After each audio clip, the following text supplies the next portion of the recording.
ก่อนเคยหลบหลีเฮ็ดฉากอีลีพวกคนหัวใหญ่เฮ็ดฉากอีลีพวกคนหัวใหญ่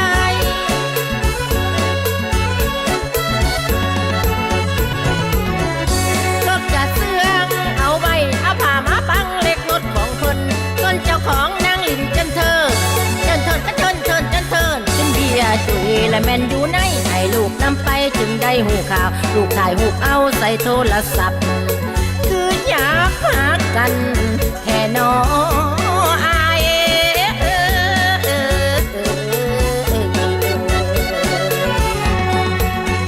โทรไปหาอายยามใดบอกว่าไปทำบุญอยู่ที่วัดป่ามีเสียงอยากพูดเทศดังมาที่แท้เสียงนี่นะอัดใส่เทปถือไปเป็นตาสาวเอาหายบ่ย่านบาปอตัวบาอยู่วัดส่วนเจ้าของอยู่น้ำตุบน้อยตุบน้อยก็ตุบน้อยตุบน้อยก็เบียนั่นว่ามวนลายนี่เนาะผู้ชายเป็นหมดทุกคนบ่คันไผบ่เป็นที่ขอยอง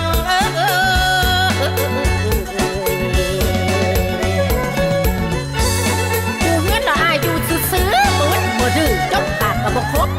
เข้ารถบ่เฒ่าแม่เฒ่านี่แต่เว้าเรื่องไปทำบุญจังแม่นเคยทำเคยพูดตัวไปทำบุญก็แทบไปลิ้นฟ้ามาซอยกันเด้อซุ่มเจ้ามาซอยทำลายสู้คนหัวใหญ่ซุ่มลุ่มนี่ปล่อยไว้บ่ได้ก็บ่ได้ทำลายทิ่มอย่าให้ยั่งมันสิพังเมื่อตอนเก่าแก่ทำลายถ้าแม่สุมลุมนี่ทำลายถ้าแม่สุมลุมนี่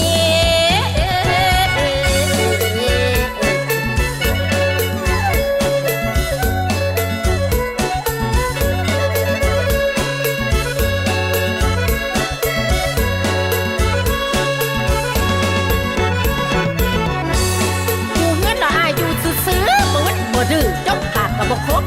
เข้ารถบ่เฒ่าแม่เฒ่านี่แต่เว้าเรื่องไปทำบุญจังแม่นเคยทำเคยพูดตัวไปทำบุญก็แทบไปลิ้นฟ้า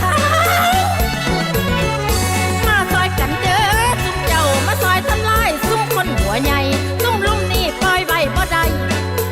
ก็บ่ได้ทำลายทิ่มอย่าให้ยั่งมันสิพังเมื่อตอนเก่าแก่